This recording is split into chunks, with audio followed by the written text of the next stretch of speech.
Selamat malam kerabat Nightmare, saya Arman.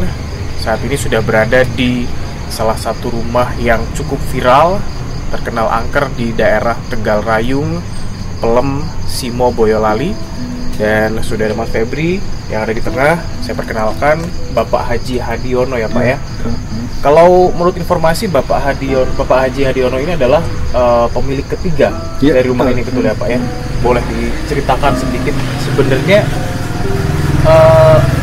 seangker apa rumah ini, kemudian misteri yang ada di sini seperti apa Pak? Begini, sebetulnya ini rumah pertama itu dari rumahnya yang namanya Pak Edi, yang sekarang posisi beliau itu ada di Jakarta. Dulu pertama kali itu sekitar tahun 19 berapa itu saya lupa itu ya, tapi jarang juga ditempati karena beliau posisinya ada di Bali, maka bentuk bangunan ada arca-arca itu kan motifnya motif semi Bali ya. Nah, karena sesuatu hal saya sendiri juga kurang tahu kenapa beliau itu tidak kerasan di sini, kemudian dijual lagi sama orang Bali tapi asli Boyolali yang namanya Titik Untung Hartini. Karena sesuatu hal ya itu beliau juga nggak kerasan, akhirnya dijual lagi. Saya adalah orang yang ketiga. Tapi selama Bapak membeli sampai sekarang sudah pernah ditempatin Pak? Belum. Jadi begini, Pak Edi juga tidak pernah menempati, jarang sekali, paling setahun sekali, karena ini untuk villa ya. Makanya banyak arca-arca, banyak pohon-pohonan yang modelnya kayak Bali. Terus kemudian Titik Untung itu nggak gitu lama. Terus akhirnya saya beli, saya sama sekali belum pernah nempati di sini. Nah, dengan keberadaan rumah ini sebenarnya kan hanya untuk singgah istirahat saya. Tapi melihat apa isi di dalamnya, ya baik itu yang kasat mata maupun apalagi yang nggak bisa kita lihat, kita raba, itu ternyata banyak sekali. Seperti apa tuh Pak? Nah itu begini ya. Pertama kali masuk ya, itu saya pernah itu seakan-akan di sini muncul kayak naga besar di sebelah kanan ini. Oh, dari kanan sini? Kanan itu ada ular besar gitu ya. Terus kemudian saya pernah jam 11 malam itu ketiduran di halaman itu. Saya dibangunkan perempuan kejawen pakai konde, pakai kebaya. Saya hanya di senggol itu. Saya bangun terus saya pulang. Ini ternyata udah malam. Nah terus kemudian yang tapi sosok kejawen itu Bapak lihat Pak? Hanya sepintas. Dia begitu megang saya hilang di patung yang megang kepala gini. Itu kan ada ya patung di bawah pohon Kamboja yang tua. Itu kebetulan dulu saya ngambilnya dari makam. Oh, pohon ya, Kambojanya? Ya, pohon Kamboja yang besar itu saya dulu beli dari makam mana itu, sudah lama itu. Di situ kan ada patung yang perempuan jongkok gini. Nah di situ hilangnya di situ. Itu sosok perempuan setengah tua, pakai konde. Nah terus kemudian agak maju lagi ya, halaman rumah kesis, di situ ada bajang. Bajang itu anak yang belum waktunya lahir, sudah lahir meninggal dunia. Oh, seperti kekuburan gitu Pak? Ya betul, itu kan dimakamkan di depan rumah persis. Karena saya tahu itu kalau di situ ada bajang, ya bayi bajang itu dari ibunya sendiri yang cerita ke saya. Tapi ibu itu berarti keluarga dari ya, Pak Hadiono? Bukan dari yang pemilik sebelumnya? Pemilik sebelumnya. Oh, dan sekarang posisinya ada di Solo. Oh. Nah itu datang ke tempat saya.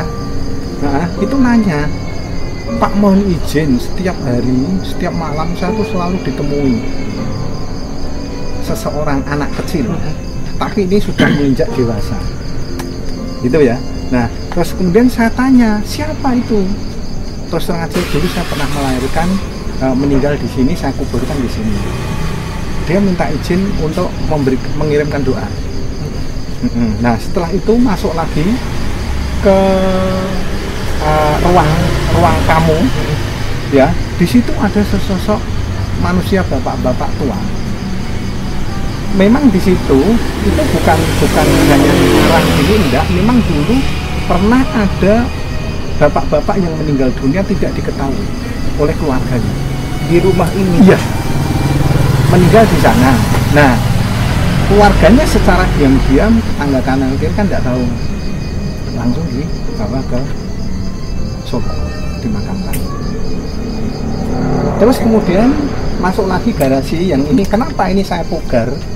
Karena itu sangat mistis sekali. Di situ ada penunggunya juga. Di situ kan ada gebyok rumah tua itu ya, yang sekarang saya renovasi. Kenapa saya renovasi? Karena banyak lingkungan masyarakat di sini itu yang ketakutan. Akhirnya apa? Itu saya bongkar. Nah, terus di situ ada bekas potongan pohon makoa yang besar, ya. Di situ dulu tuh tempat di selain burung hantu yang besar, itu di situ ada makhluk. Apa? Tapi wujudnya itu kayak apa ya? Kayak seperti kunti, tapi larinya ke belakang. Belakang itu berarti masih bagian dari rumah ya, ini? Betul. Sampai sekarang kunti itu masih ada. Dia tidak mau pergi. Ini berarti penuh banget ya penduduknya sebenarnya, Pak ya? Sebenarnya dulu tuh sebelum dibuang, saya kan punya teman juga orang pondok. Ya. Masuk ini tuh badan itu sudah merinding semua. Terus kemudian dibuang sama teman saya orang dari pondok Gunung Madu. Nah, di situ terus di Jawa ada lagi di sini, disuruh pindah nggak mau. Katanya dia kerasan di sini, mau ikut di sini, dia tidak akan mengganggu keluarganya. Itu yang di sini tuh yang paling dekat ya, patung wanita patung. Itu ya. Dia mau pindah. Kalau asal ya dia mau minta nuruti permintaannya. Permintaannya apa? Yang pertama, dia mau dipindahkan di jembatan. Yang pertama itu.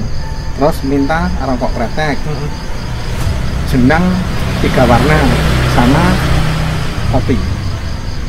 Terus teman saya tanya, lainnya di sana mau nggak? Dia nggak mau. Ya kalau nggak mau ya sudah, biar ngikut sini selama dia tidak mengganggu keluarga saya. Terus kemudian saya jawab,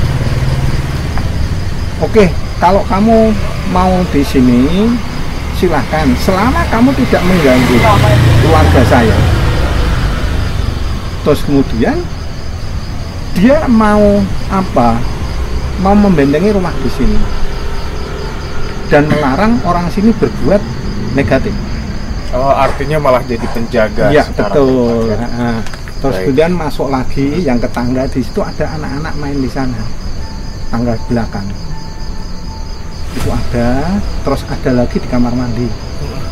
Itu orang tua tapi kayak apa ya? Kalau saya bukan harimau tapi kayak kucing. Oh. Kucingnya besar. Iya. Nah, terus masuk lagi kamar yang ujung sana. Sampai sekarang itu padahal tidak ada bau, tidak ada apa, tapi tidak ada wujudnya, cuma baunya. Apa Pak? Itu wangi. Nah, di ujung, jadi kamar paling barat, paling selatan, terus di sudut paling utara. Di situ baunya wangi, kayak kembang. Oke. Ya. Baik, Pak Hadiono, kalau gitu saya mohon izin untuk eksplor rumah Bapak ya. Dan kerabat Nightmare, ikuti penelusuran saya di rumah Bapak Haji Hadiono ya. Luar biasa, ini tadi diceritain aja tuh rame banget. Mas Febri, kalau dari Mas Febri gimana, mungkin ada pesan-pesan deh sebelum saya masuk, Mas Feb. Rame banget tadi yang diceritain sama Pak Hadiono. Ya memang yang saya tangkap ya Mas ya, di rumah ini memang sangat banyak kalau menurut saya. Bahkan tadi yang sempat diomongkan sama Pak Haji, sosok kunti itu sekarang ada di atas pohon ini. Ya, yang sebelah situ.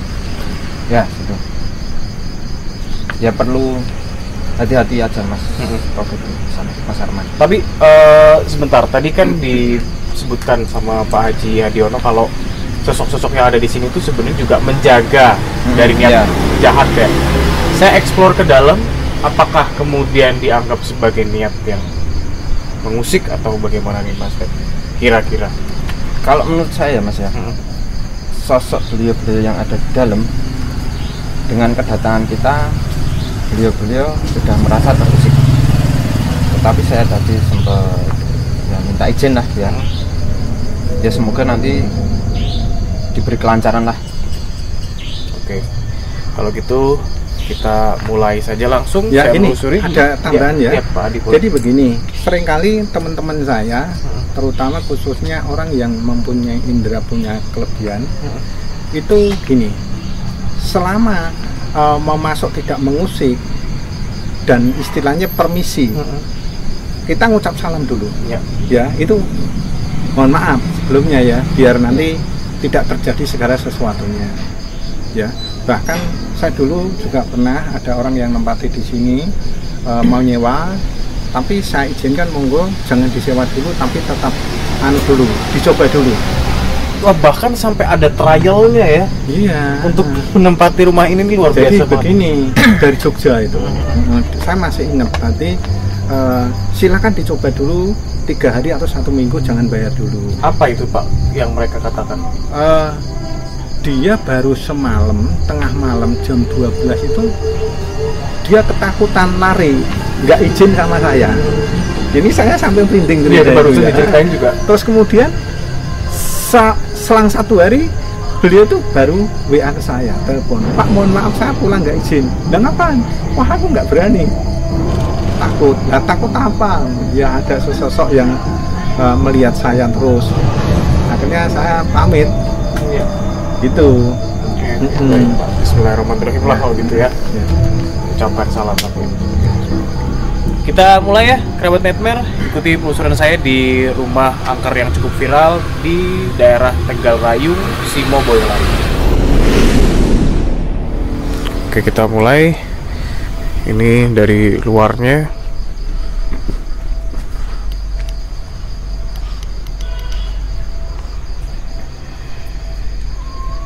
Gerbang kanan kiri ada patung.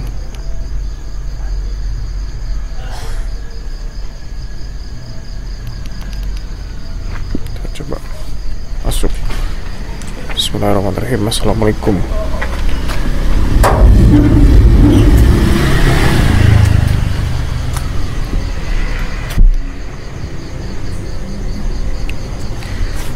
Ini jarak dari gerbang ke rumah itu lumayan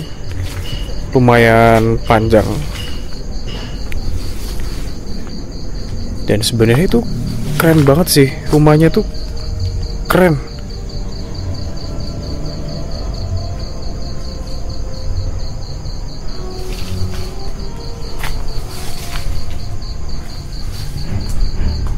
Assalamualaikum.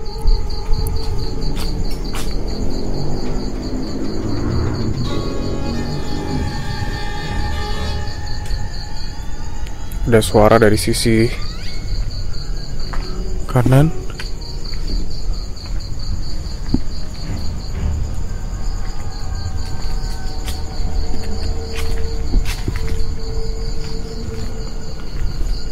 Nah,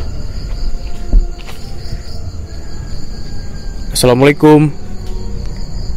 Ini adalah patung yang tadi diceritain sama Pak Haji Hadiono, kalau ada sosok penunggu pakai konde, hilangnya di sini.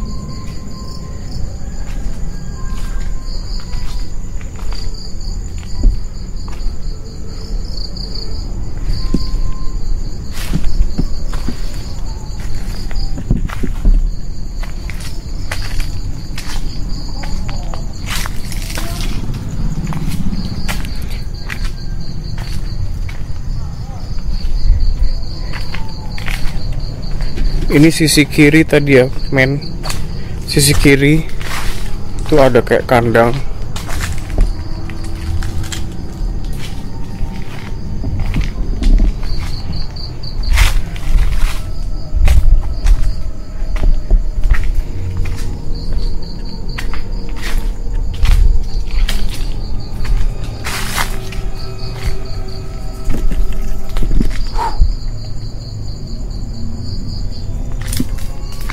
Lawarnya banyak.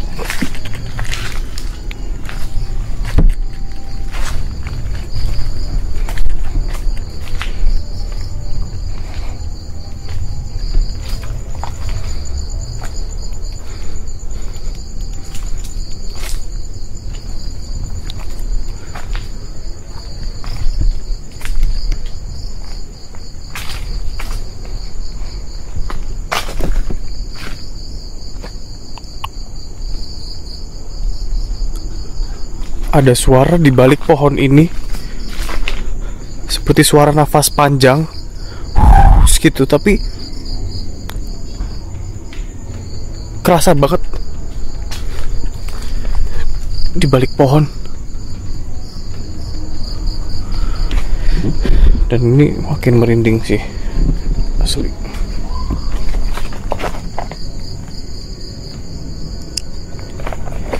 Ini padahal udah malam, tapi ada sayup-sayup suara hajatan dari luar. Dan ini rumahnya nih. Rumahnya bagus loh. Rumahnya bagus.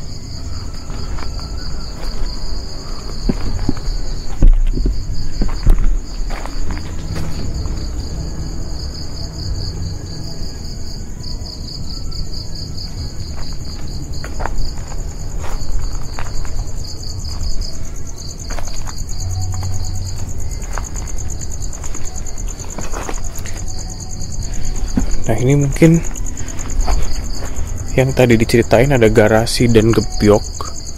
Ini akhirnya dibongkar.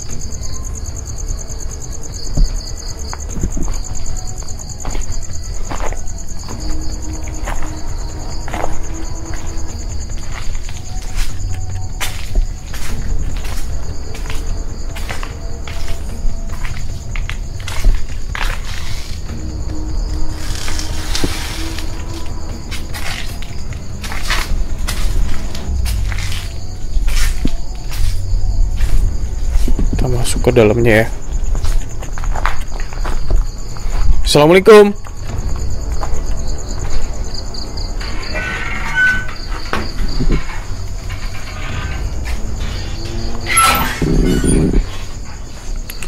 Bagian luar ini ada 3 kursi besar klasik gitu.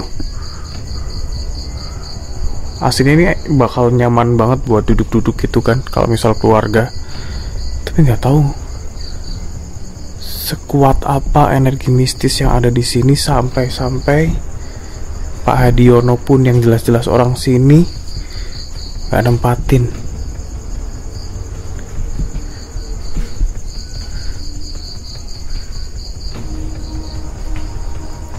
Assalamualaikum warahmatullahi wabarakatuh. Assalamualaikum.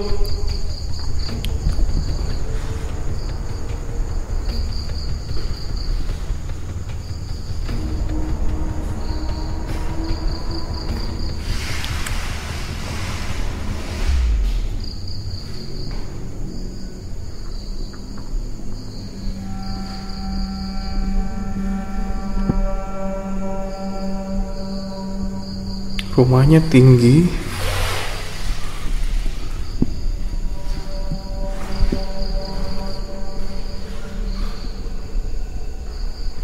Sudah pasti itu mewah.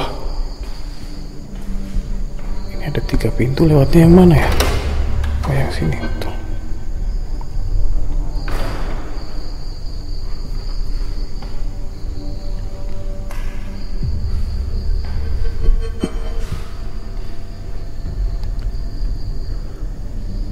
Suasana di dalam kerasa agak sedikit pusing. Dan sebenarnya waktu sebelum kesini saya sempat cari artikel tentang rumah ini. Ini saya masuk ke kamar.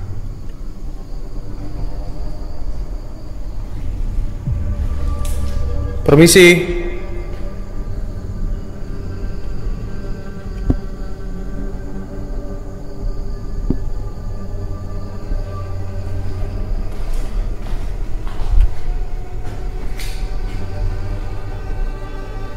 Ini kenapa nggak hadap ke sana ya kursinya?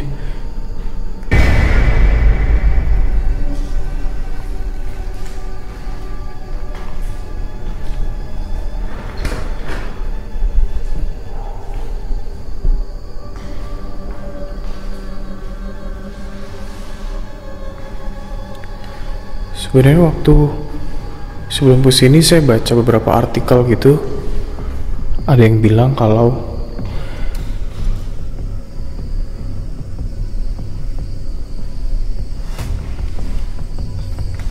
ada pembantu yang kepalanya diangkat, kakinya sampai ngegantung gitu loh cuy.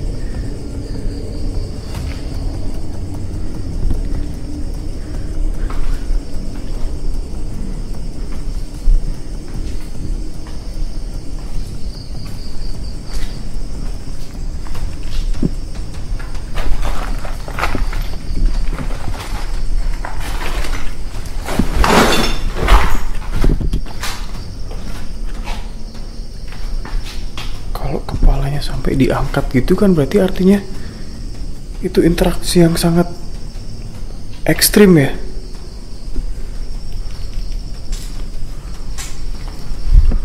Kalau kepala sampai diangkat kan berarti kayak dicekek. Permisi.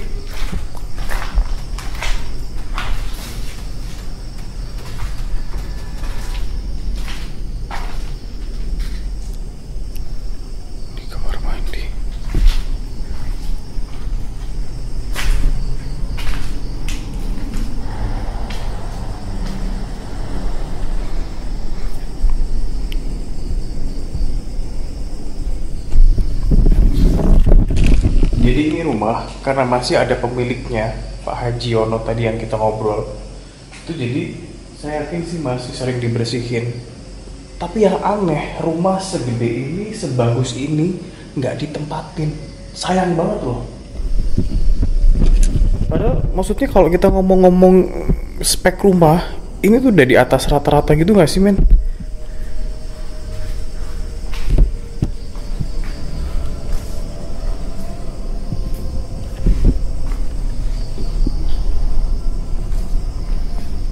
Assalamualaikum.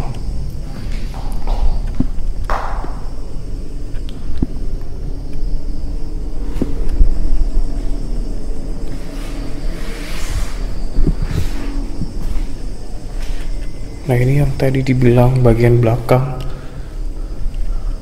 ada anak-anak kecil di bawah tangga.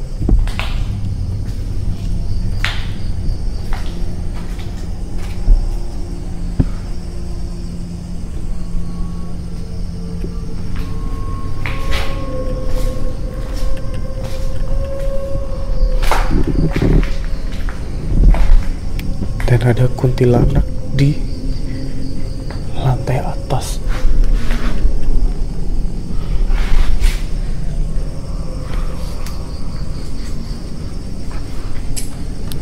Saya coba naik.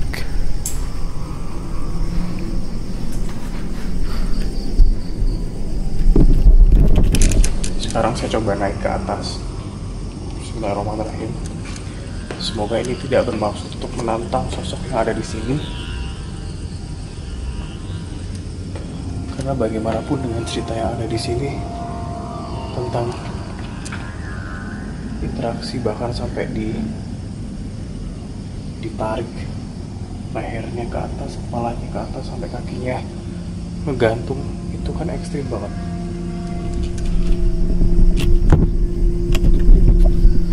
Assalamualaikum.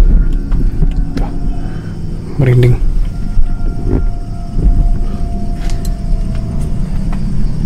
Oke. Ini nggak bisa naik. Karena cuman dak doang gitu. Kalau gitu kita turun ya.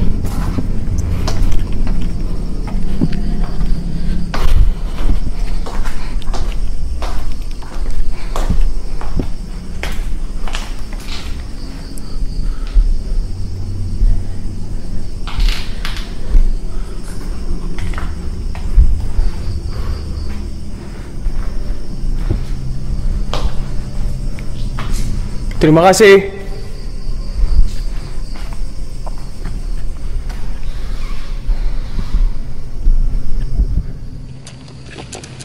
Tapi yang jelas, yang saya rasain waktu masuk di rumah ini, kepala sakit banget, bener-bener kepala sakit. Sakitnya tuh kayak Kayak pernah sakit kepala yang karena kita sesak nafas. Nah itu seperti itu. Jadi kayak sakit kepala orang kurang oksigen atau apa gitulah. Kita keluar ketemu Mas Febri.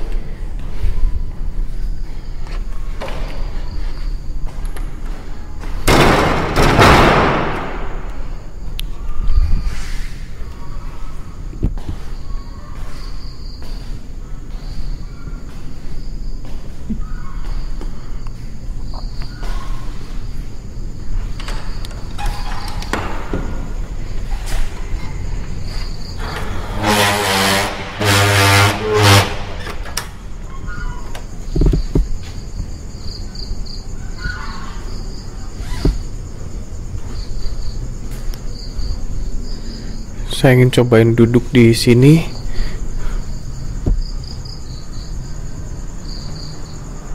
Dan ngerasain lebih dalam apa yang ada di sini.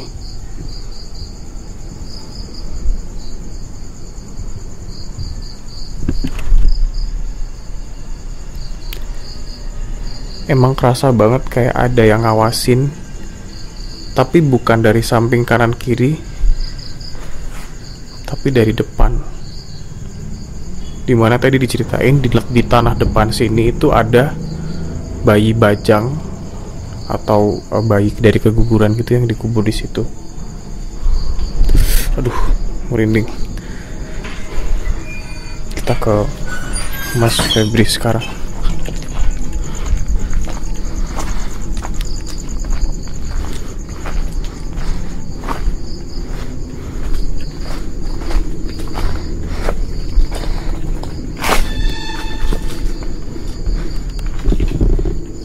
Mas Feb.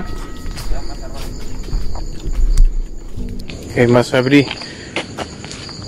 Aku coba mencerna apa yang saya rasakan dulu ya, Mas ya. Jadi waktu pertama masuk sini itu ada suara dari sisi kanan kiri itu ada suara-suara. Nah terus belum sampai ke dalam, tadi waktu lewat sini, lewat mana namanya itu patung ini ya. Ini belum ada rasa apa-apa sih. Tapi malah kerasanya di pohon ini, Mas. Di pohon ini itu ada suara dari balik sini, kayak orang suara nafas, tapi gimana ya dijelasinnya ya, suara nafas panjang tapi kayak melengking gitu loh. Kayak misal orang tuh lagi pilek, nah lubang hidupnya kan jadi sempit tuh. Nah suaranya tuh kayak gitu. Ya. Dari mana dulu nih? Saya coba jelasin dari depan ya, Mas. Oh ya boleh. Waktu kita opening tadi, di atas kita yang seperti saya bilang tadi ya, Kuntilanak itu ya. Itu sudah ada di atas pohon itu. Terus Mas Arman waktu masuk ini sebenarnya dari kanan kiri ini kayak sudah dikepung gitu, kayak mereka penasaran dengan tapi sebenarnya sosok yang ada di sini tuh penghuni lama atau lalu lalang baru atau bagaimana, Mas Febri? Ada yang penghuni lama, ada yang hanya lalu lalang, ya. Dan ada yang penghuni baru. Contoh yang penghuni lama yang ada di patung itu, yang ada di patung. Terus yang kalau sosok yang Kunti tersebut, ya, itu hanya lalu lalang, tapi masih di area sini, rumah ya, sini. Rumah sini. Terus yang tadi saya ini suara seperti orang nafas orang panjang nafas gitu ya. Itu kalau yang saya tangkap itu sosok hewan. Apa Sosok hewan. Apa itu yang disebutin kucing besar itu sama Ya. Pak Hadi? Iya. Oh berarti gini, Tetapi sosok yang ada di sini walaupun mereka menempati titik-titik lokasi tertentu, tapi mereka ini ya kayak tetap lalu lalang beraktivitas gitu ya. Karena bagi mereka ini adalah area mereka sebenarnya, area kekuasaan mereka. Dan sosok yang disebut tadi seperti kucing besar itu tadi ya, itu salah satu sosok yang penjaga yang mengitari tanah ini. Iya. Nah kalau pas lagi di dalam sih tadi yang aku rasain adalah kepala sakit. Kepala sakit. Tapi sebelum kesini sebenarnya saya tuh udah baca satu artikel, ada yang bilang bahwa salah satu interaksi yang ada di sini adalah pernah ada seorang pembantu yang di sini itu ditarik lehernya mas. Jadi ditarik sampai kakinya ngangkat. Jadi kan kayak dicekek dong mas. Iya. Ekstrim loh mas itu mas. Itu kalau yang saya tangkap ya mas ya, itu memang penghuni lama yang ada di sini gitu. Tapi sosok itu ada di bagian belakang. Jadi enggak, kalau menurut saya daerah kekuasaannya hanya di area belakang saja. Ya. Enggak sampai ke depan sini enggak. Oke. Terus tadi saya sempat nyobain duduk di balai yang di ruang teras itu tuh kan ada 3 bangku besar nih mas. Sebelum saya kesini menemuin Mas Febri, saya duduk di situ sekitar ya nggak lama sih emang, tapi coba ngerasain atmosfer. Saya merasa ada yang ngawasin, tapi bukan dari samping kanan kiri. Walaupun tadi waktu awal masuk itu ada sosok putih yang seperti mengintip dari sisi bongkaran garasi itu seperti ada yang ngintip. Tapi waktu duduk di sana, duduk di balai itu seperti ada yang ngawasin tapi nggak lurus sama saya. Saya sih curiga itu adalah sosok ini ya, yang tadi diceritain ada bayi bajang yang dikubur di sini. Cuman kan itu saya cocok logi mas dengan cerita Bapak Hadiono. Tapi kalau dari Mas Febri sendiri apa tuh? Kalau sosok yang seperti melihat di Mas Arman ya waktu duduk di situ, itu menurut saya yang saya tangkap itu sosok yang orang tua. Tetapi ya orang tua yang bukan yang di belakang ya mas ya. Yang di belakang itu kan juga ada orang tua gitu. Yang di sini pun ada. Itu yang pakai konde jari itu bukan? Ya. Oh beda lagi. Ini laki. Oh laki-laki. Jadi ini yang diceritain sama Pak Haji yang sempat ada yang meninggal di sini. Oh, aduh, merinding deh. Kalau yang sosok pakai konde itu sosok yang ada di sini, yang ada di patung itu. Ya. Oh iya patung situ ya. Nah kebetulan kalau yang sosok ini saya belum merasakan ya. Maksudnya mungkin karena beliau sosok yang tertua di sini, kata Mas Febri kan kalau orang yang tua banget di daerah itu malah kayak lebih lebih santai gitu kan, kayak nggak usil. Kalau menurut saya bukan sosok tertua ya mas, ya, mas ya. Sosok yang tertua kalau menurut saya yang ada di belakang, kakek-kakek yang ada di belakang itu. Aduh di sini banyak banget sampai ini. Sosok yang ini ya. Beliau interaksinya nggak begitu aktif gitu. Oke, makanya ini ya. Mas Febri, terakhir deh, saya penasaran satu hal. Kenapa rumah ini jadi seperti ini? Ataukah misal orang bilang kan kutukan tanah mungkin, atau karena bawaan dari mata airnya atau apanya? Mas Febri gimana statementnya? Ya, kalau menurut saya mas ya, ini faktor yang pertama itu dari tanahnya sendiri gitu. Tanahnya sendiri itu udah ada sosok-sosok penunggunya lah gitu ya. Terus ditambah lagi sama pemilik pertama hanya dibangun rumah ya, beliau menempati rumah itu hanya satu tahun sekali gitu ya. Otomatis kan kosongnya lama sekali ya mas. Itu adalah yang ngebentuk akhirnya ya. Yang mengundang mereka untuk menempati rumah tersebut gitu. Dan yang lebih daya magnetnya lebih lagi yang pemilik kedua kan sempat ada kayak ritual ya, menurut kepercayaan mereka lah gitu ya. Itu kan sempat ada ya bakar dupa ya, seperti itulah gitu ya. Itu otomatis mengundang yang lain juga gitu loh, dan menambah menambah kayak energinya semakin kuat. Mas Febri, terima kasih banyak penjelasannya. Kerabat Nightmare, sampai di sini untuk penelusuran kita malam hari ini. Terima kasih banyak sudah tonton video penelusuran di rumah angker yang cukup viral di daerah Tegal Rayung ya, betul ya? Tegal Rayung. Simo tuh maksudnya Boyolali. Boyolali. Boyolali. Saya Arman.